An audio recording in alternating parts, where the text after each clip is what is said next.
The common denominator besides the drugs and the alcohol, you know, through all those years was a deep, dark void. It's like the anti-happiness. You know, that's how I felt.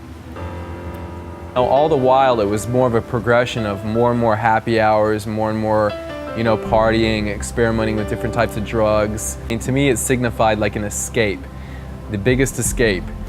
You know, but I was killing myself. I pushed a lot of loved ones away. You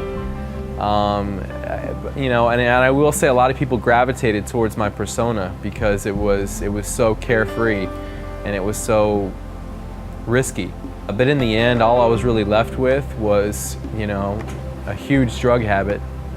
In New York, I remember being in a stairwell and I was on the phone with one of my old best friends from high school, and I told her, I said, I don't know how much longer I can keep going, you know, but I'm also terrified of getting help.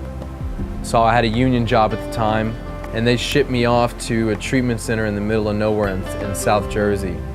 I remember Transition had sent someone to let others know about, you know, what they're doing here in Florida and so on and so forth.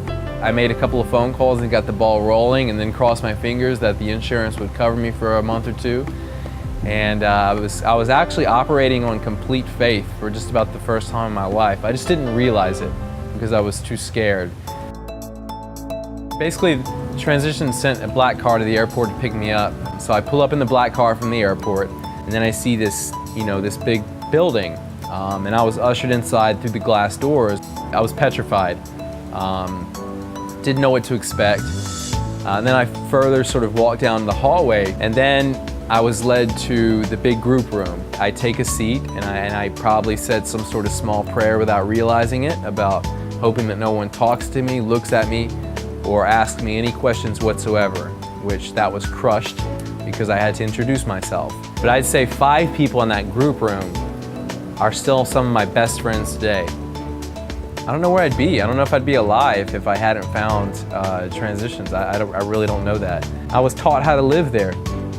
You know, that's where I found out how to take my first steps towards really living. I'm a professional actor and an artist.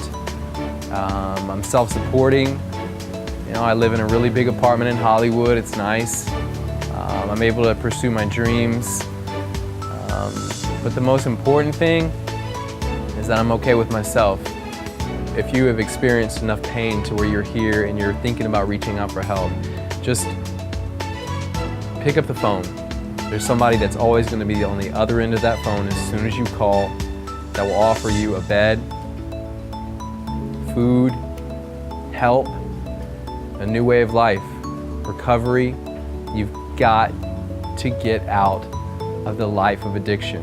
You have to escape that.